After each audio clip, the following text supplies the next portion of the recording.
Hakim yang mulia, jaksa penuntut umum yang terhormat, hadirin sidang yang saya hormati. Mengawali nota keberatan pribadi ini, perkenalkanlah saya menyampaikan terima kasih kepada Majelis Hakim atas kesempatan yang diberikan kepada saya menyampaikan nota keberatan pribadi sebagai keberatan terhadap surat dakwaan. Perlu saya sampaikan di hadapan persidangan yang mulia ini, bahwa apa yang tertuang dalam nota keberatan pribadi ini adalah satu kesatuan dengan nota keberatan tim penasehat hukum. Nota keberatan pribadi dan tim penasehat hukum saya sama-sama menyampaikan keberatan bahwa surat dakwaan yang ditujukan kepada saya mengandung kekeliruan yang mendasar. Oleh karena itu, saya memohon kepada Yang Mulia Majelis Hakim agar hal-hal yang saya sampaikan dalam nota keberatan pribadi ini berkenan untuk diperiksa, dipertimbangkan, dan diputus sebagai satu kesatuan dengan hal-hal yang disampaikan oleh penasehat hukum saya. Majelis Hakim yang mulia, jaksa penuntut umum yang terhormat, dan hadirin sidang yang saya hormati. Saya pertama ingin bersyukur kepada Allah Subhanahu wa Ta'ala atas semua berkah yang diberikannya dalam hidup saya. Saya dilahirkan dari dalam keluarga pejuang anti korupsi. Dari kecil saya disuruh orang tua saya duduk di meja makan, mendengar aktivis-aktivis anti korupsi berdebat mengenai arah negara kita. Dari orang tua saya belajar nilai-nilai kebangsaan yang berdasarkan integritas. Tapi saya juga sangat beruntung. Keluarga saya mampu mengirim saya kuliah ke luar negeri. Tetapi setiap kali saya lulus, baik S1 maupun S2, saya langsung kembali ke tanah air. Walaupun banyak kenyamanan yang bisa saya dapatkan berkarir di luar negeri, Indonesia selalu menarik saya kembali. Memang Indonesia punya banyak masalah, tetapi di dalam permasalahan itulah saya merasa bisa berkontribusi. Banyak orang tidak tahu sejarah Gojek yang penuh dengan keringat dan tetes air mata. Saya mengunjungi puluhan pangkalan ojek hanya dengan bekal traktir kretek dan kopi. Saya berupaya meyakinkan mereka bahwa ada cara yang lebih baik untuk meningkatkan nafkah mereka. Orang menertawai saya di awal perjalanan Gojek, menuduh ojek tidak bisa dipercayai, tidak profesional. Tapi bertahun-tahun saya pantang mundur dan terbukti ojol sekarang menjadi pilar ekonomi Indonesia. Gojek menghidupi lebih dari 3 juta masyarakat Indonesia pada saat ini, baik driver maupun UMKM. Saya tidak mendirikan Gojek untuk memperkaya diri. Saya mendirikan Gojek karena saya melihat potensi ekonomi dari teman-teman ojek yang tidak dilihat orang lain. Sama juga perspektif saya dengan sistem pendidikan di Indonesia. Saya melihat potensi besar memperbaiki sekolah-sekolah di Indonesia yang berpuluhan tahun stagnan dan tidak mengikuti perkembangan zaman. Saya sedih melihat kualitas sekolah kita ketinggalan dari negara-negara berkembang lainnya. Orang tua saya selalu mengingatkan saya dari kecil, Nadim, jangan lupa, kesuksesan tidak ada artinya tanpa pengabdian. Dan inilah yang menjadi dasar pertimbangan saya saat saya ditawarkan amanah menjadi Mendikbud. Hampir semua orang di sekitar saya membujuk saya untuk menolak jabatan tersebut. Mereka takut saya akan dihujat karena perubahan pasti akan dilawan. Mereka takut saya akan diserang karena saya tidak punya dukungan partai politik. Mereka bingung kenapa di puncak kesuksesan saya di bisnis, saya mempertimbangkan suatu jabatan yang sudah pasti merugikan saya secara finansial dan reputasi. Tetapi saya menerima amanah tersebut karena satu alasan, negara memanggil. Generasi penerus bangsa memanggil. Menolak artinya menutup mata terhadap krisis pendidikan yang melanda negara kita. Majelis Hakim yang mulia, jaksa penuntut umum yang terhormat, dan hadirin sidang yang saya hormati. Selama 5 tahun saya mengabdi sebagai menteri, kekayaan saya menyusut. Hilanglah kesempatan saya mendapatkan saham tambahan yang diberikan kepada para pimpinan Gojek setelah saya keluar. Hilanglah gaji besar saya, hilanglah ketenangan batin saya. Sebagai menteri termuda, saya merasa kecil hati melihat menteri lainnya dengan anak-anak yang sudah dewasa, dengan mudah menjadwalkan rapat sampai malam, sowan ke berbagai tokoh, membangun dukungan politik. Dengan 3 putri balita saat itu, saya harus pulang setiap malam makan bersama mereka, membacakan buku, dan tidur di kamar anak sampai mereka pulas tidur. Saya harus belajar menjadi ayah dan menteri di saat yang bersamaan. Dalam kementerian, saya harus belajar dari nol lagi. Menghadapi hutan belantara birokrasi dan politik yang saya tidak kuasai. Semua kenyamanan sebelumnya saya lepas dengan ikhlas untuk mencoba memperbaiki masa depan anak-anak Indonesia. Mata saya tidak tertutup. Saya tahu saya mungkin gagal. Saya tahu saya bisa dikorbankan. Tapi itulah resiko perjuangan. Karena saya tidak menguasai bidang birokrasi, bidang pendidikan maupun politik, maka saya harus cepat belajar dari orang-orang yang kenal dunia pendidikan, yang kenal birokrasi, tetapi memiliki integritas. Karena inilah saya mengumpulkan tim muda yang idealis dan kompeten sebagai staf khusus saya.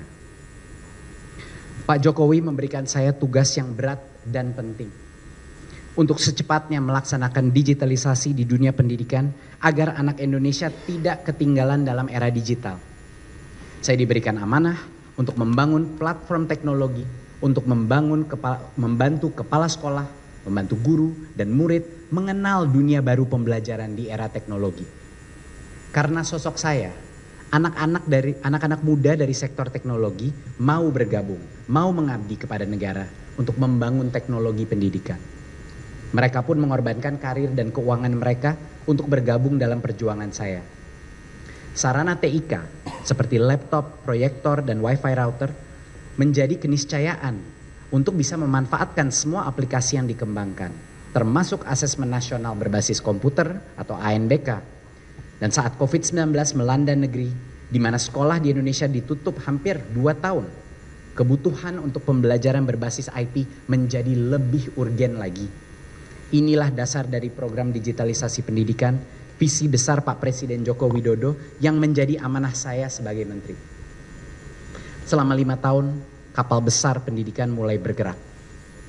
Berkat akselerasi teknologi, 1 juta guru honorer bisa diangkat menjadi P3K dan mendapat nafkah yang layak. Sertifikasi PPG guru juga lebih mudah diraih secara online. 2 juta guru mengunduh aplikasi platform Merdeka Mengajar untuk melakukan pelatihan kurikulum mandiri gratis yang menghemat triliunan anggaran pelatihan.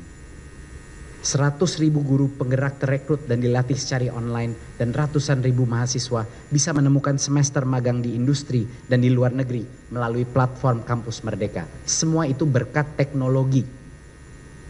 Tetapi beda tipis perbedaan antara idealisme dan kenaifan. Yang terbukti dari kasus ini adalah saya lengah dalam mengantisipasi adanya resistensi terhadap perubahan. Bersama saya, anak-anak muda yang idealis dan berani masuk ke dalam kementerian penuh dengan semangat, tanpa menyadari perlawanan sengit yang akan kami hadapi. Ternyata dengan mengutamakan transparansi dan teknologi, banyak sekali pihak lama merasa dirugikan, merasa terancam. Kasus ke saya bukan kasus pidana, melainkan narasi gesekan antara kelompok baru yang inginkan perubahan dan kelompok pemain lama yang ingin mempertahankan status quo. Inilah mengapa isi dakwaan tidak bertumpu pada fakta dan bukti pidana, melainkan narasi saksi-saksi yang dirancang agar persepsi bahwa tim saya memaksa, mendorong suatu keputusan atas perintah saya. Jangan sampai persidangan ini menjadi perdebatan subjektif dan ketidaksukaan terhadap kepribadian seseorang yang berpotensi menjadi pengalihan dari isu utama yang dipertanyakan masyarakat. Apa tindakan pidananya? Majelis Hakim yang mulia, Jaksa Penuntut Umum yang terhormat, dan hadirin sidang yang saya hormati. Sejak saya menerima dakwaan, saya telah berulang-ulang kali membaca dan mencoba memahami dakwaan yang saya terima. Semakin saya baca, semakin bingung diri saya apa yang dimaksud, karena saya mendapatkan penjelasan yang tidak lengkap. Hal pertama yang tidak jelas dan cermat dalam dakwaan adalah tuduhan bahwa saya memutuskan perpindahan dari Windows ke Chrome OS. Namun dalam dakwaan tidak diperjelaskan apa basis argumen dari tuduhan ini. Dakwaan mengaburkan narasi saksi, meeting interim, dan keputusan formal. Sehingga tidak jelas siapa yang sebenarnya memutuskan Chrome OS. Sepanjang 5 tahun menjadi menteri, saya hanya menghadiri satu meeting mengenai kebijakan Chrome OS versus Windows di tanggal 6 Mei 2020. Di mana saya dipaparkan rekomendasi tim teknis yang sudah mengerucut ke Chrome OS. Chrome OS diputuskan di tahun 2020 oleh Dirjen dan Direktorat terkait. Dan meskipun menurut saya keputusan Chrome OS sangat masuk akal, tidak ada satupun tanda tangan saya dalam keputusan Chrome OS di tahun 2020. Dakwaan ini tidak cermat dan jelas karena tidak menjelaskan kewenangan masing-masing pihak dalam keputusan Chrome OS. Bahkan di awal tahun 2020 saya menandatangani Permendikbud nomor 11 tahun 2020 tentang petunjuk operasional dana alokasi khusus fisik DAK bidang pendidikan yang melampirkan keputusan Windows sebagai operating system tunggal. Kenapa bisa terjadi? Menteri yang dituduh memenangkan Chrome OS malah mengeluarkan permen yang mengacu pada Windows di tahun 2020. Jawabannya sederhana. Permendikbud petunjuk operasional DAK itu harus patuh pada keputusan direktorat terkait. Karena fungsinya melampirkan semua keputusan teknis dari masing-masing direktorat. Itulah kenapa di 2021 yang disebut lampiran Chrome adalah satu dari 11 lampiran. Dakwaan mengaburkan fakta dengan menyebut Permendikbud nomor 5 tahun 2021 tentang petunjuk operasional dana alokasi khusus fisik reguler bidang pendidikan sebagai bukti keputusan mengunci Chrome OS. Padahal Permendikbud petunjuk operasional DAK itu bersifat umum dan wajib melampirkan semua keputusan terakhir dari setiap direktorat terkait. B. Hal kedua yang tidak dijelaskan secara lengkap. Surat dakwaan menyatakan telah ada perhitungan kerugian negara yang dilakukan BPKP yang baru dikeluarkan setelah saya menjadi tersangka di November 2025. Bahwa saya bisa menjadi tersangka sebelum ada formal hasil kerugian dari BPKP membuat saya kaget dan bingung. Dakwaannya mengaburkan fakta hasil audit karena tidak menjelaskan bahwa BPKP sudah mengeluarkan 2 hasil audit atas permintaan kementerian di tahun 2023 dan 2024. Dan tidak ditemukan temuan harga yang tidak tepat ataupun tidak wajar. Tiba-tiba setelah saya ditahan, keluarlah hasil kerugian 1,5 T dari BPKP yang bertolak belakang dari hasil audit mereka hanya 1 tahun sebelumnya. Dakwaan saya kabur dan tidak jelas karena tidak ada penjelasan kenapa kerugian negara yang berdasarkan kemahalan harga disambungkan dengan kebijakan pemilihan Chrome OS yang gratis. Apa kausalitas antara pemilihan Chrome OS yang gratis dengan kemahalan harga laptop? Itu yang tidak jelas. Ini membingungkan sekali bagi saya dan membuat dakwaan ini jelas tidak cermat.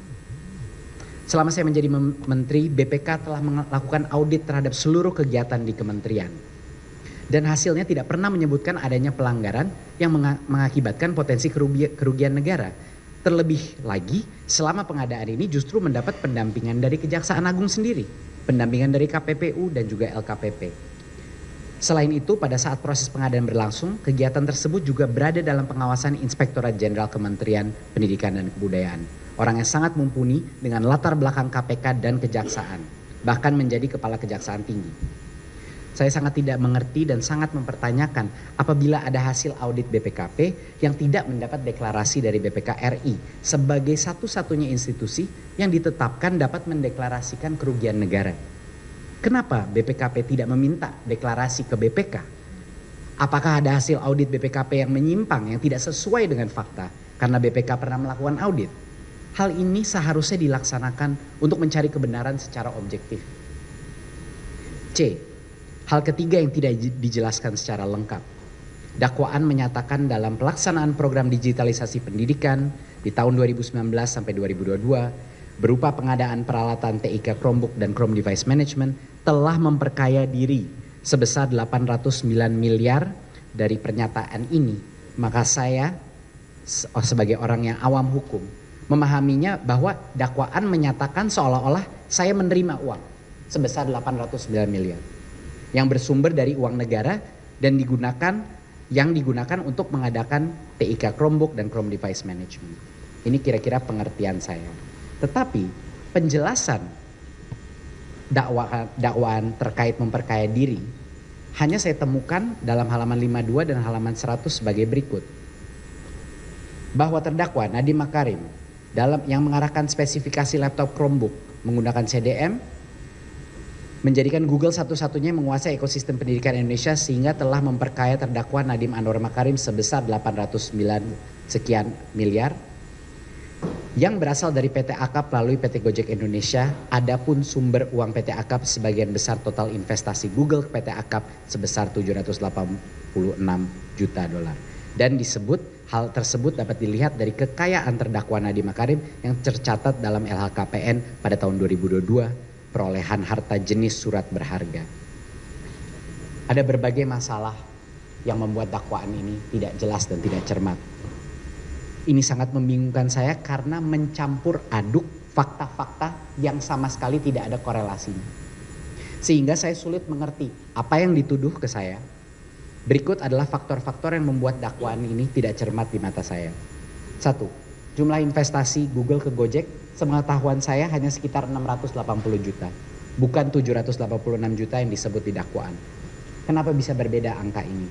Apakah mungkin belum ada konfirmasi yang mendetil ke pihak Gotoh? Saya tidak tahu. Kedua, dakwaan ini tidak jelas menjelaskan tempus waktu investasi Google tersebut. Padahal itu adalah poin terpenting. Seolah-olah investasi tersebut terjadi dalam satu suntikan besar setelah kebijakan Chrome OS itu diambil. Kenyataannya, hampir mayoritas daripada investasi tersebut atau sekitar 450 juta sudah masuk di tahun 2017 sampai 2019 sebelum saya menjadi menteri. Sisanya uang 230 juta di tahun 2020 dan 2022 adalah hak prerogatif Google untuk melakukan top up untuk menghindari dilusi yang disebabkan banyaknya investor lain masuk di saat yang sama. Gojek atau Gotoh menggalang lebih dari 9 miliar US dollar dari 2014 sampai 2022. 9 miliar US dollar. Angka investasi Google adalah hanya bagian kecil sekali dari total investor yang masuk pada saat yang sama. Saat IPO, Google hanya memiliki sekitar 4% daripada Gotoh. Investor lainnya di tahun 2020-2022 saat tempus waktu yang sama termasuk raksasa-raksasa dunia seperti Tencent, Facebook, PayPal, SoftBank, Visa, JD.com, Temasek. Tetapi semua fakta ini tidak disebutkan dalam dakwaan.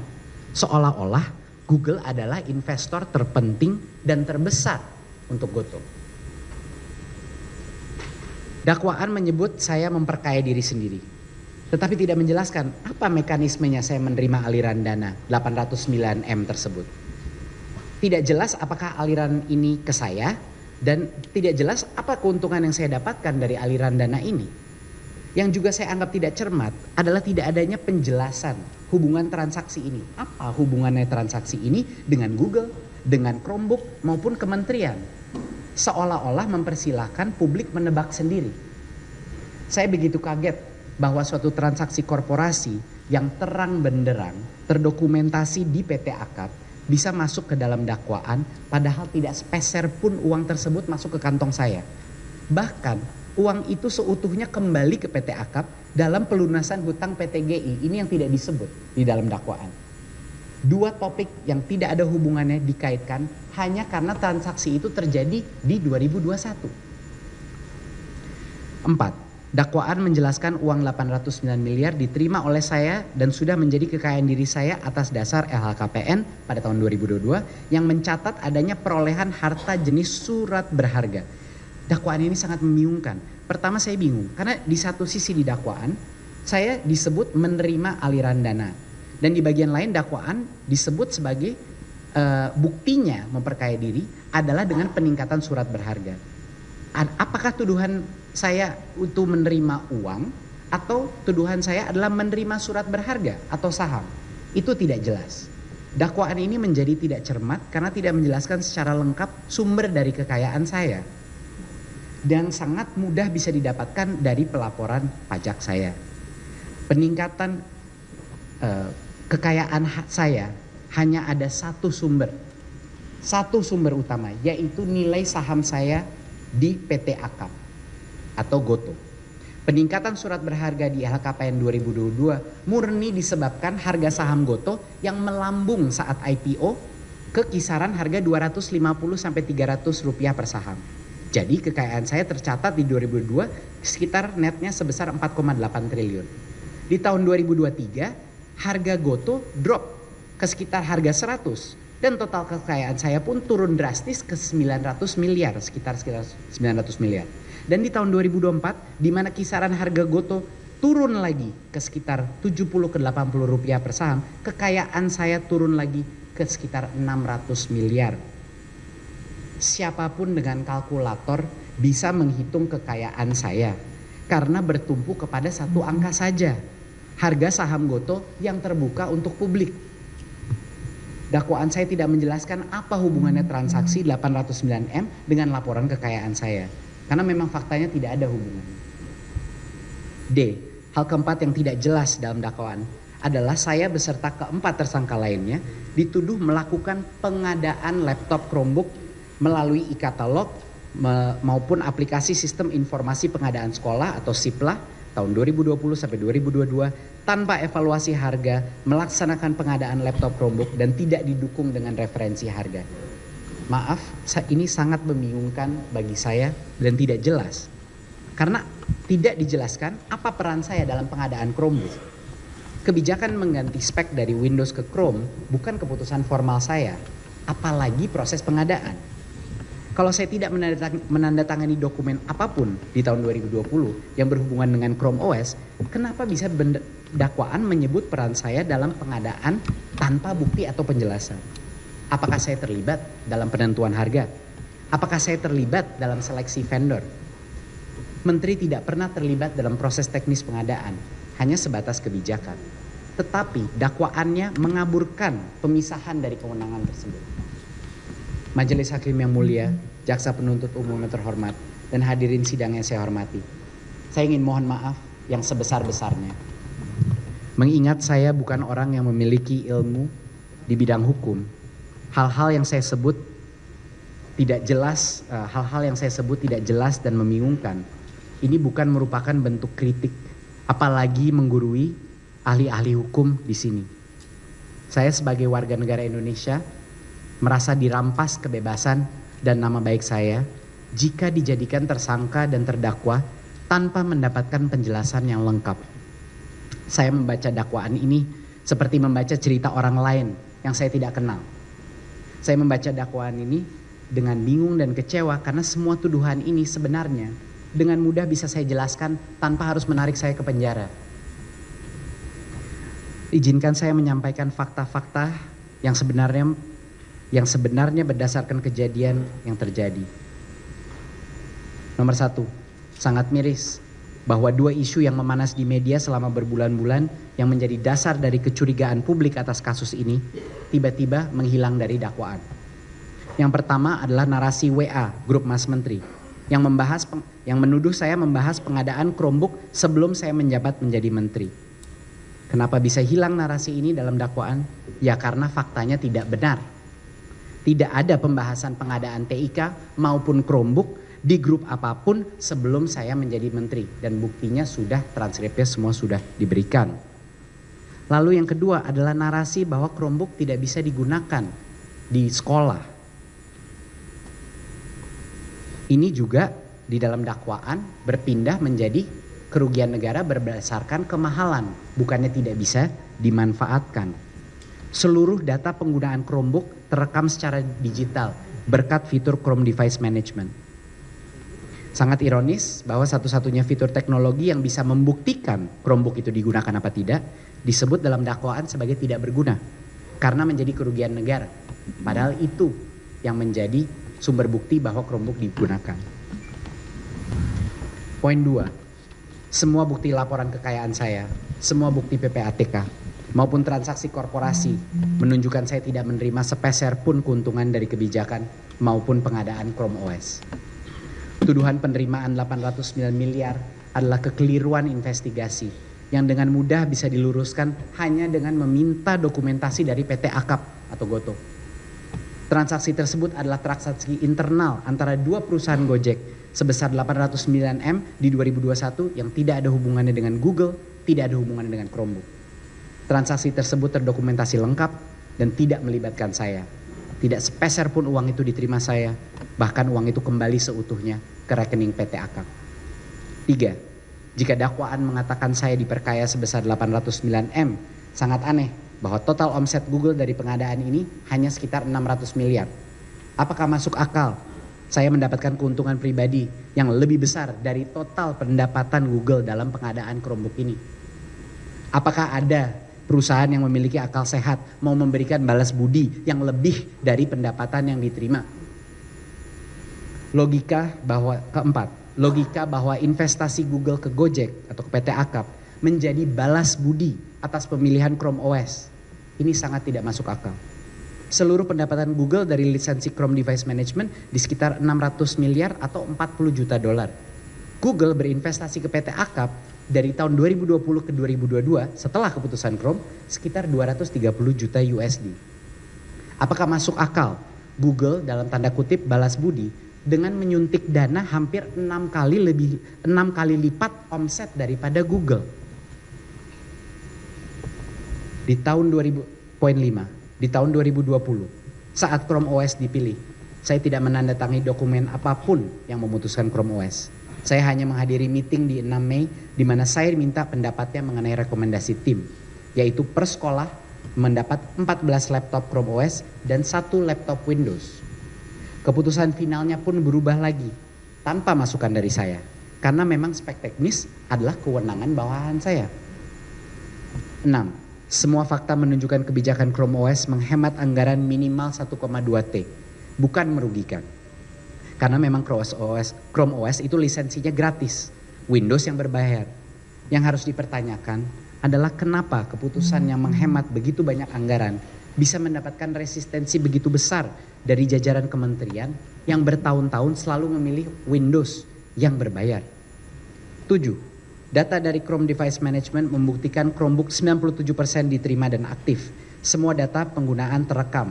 Bahkan audit BPKP tahun 2023-2024 menunjukkan 86% murid menggunakan Chromebook untuk asesmen nasional dan 55% murid menggunakan Chromebook untuk pembelajaran berbasis IT. 8. Kerugian negara 1,5 T berdasarkan kemahalan harga laptop tidak ada hubungannya dengan kebijakan Chrome OS yang justru menghemat 1,2 T.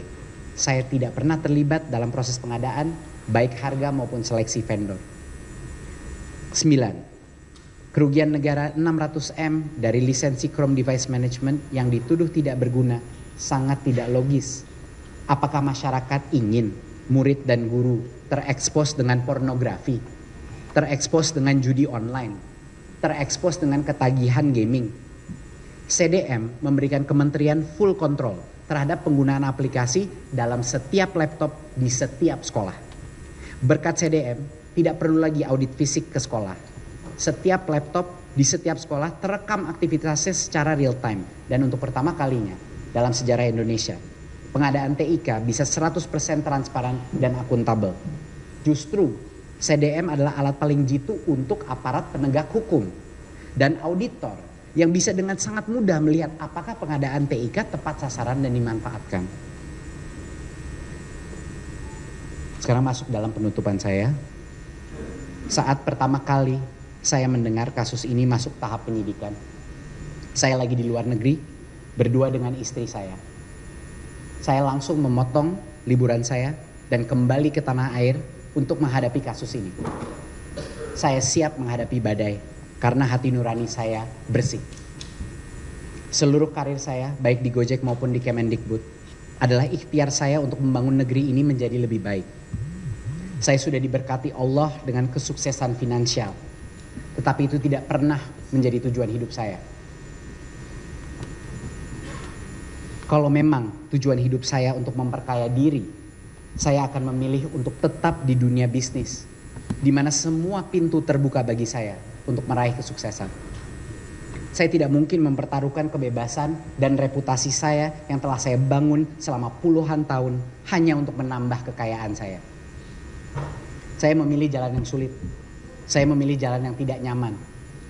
Dan walaupun hati saya penuh dengan kesedihan, dengan musibah yang saya hadapi sekarang, saya tidak pernah menyesali keputusan saya untuk menerima amanah sebagai menteri.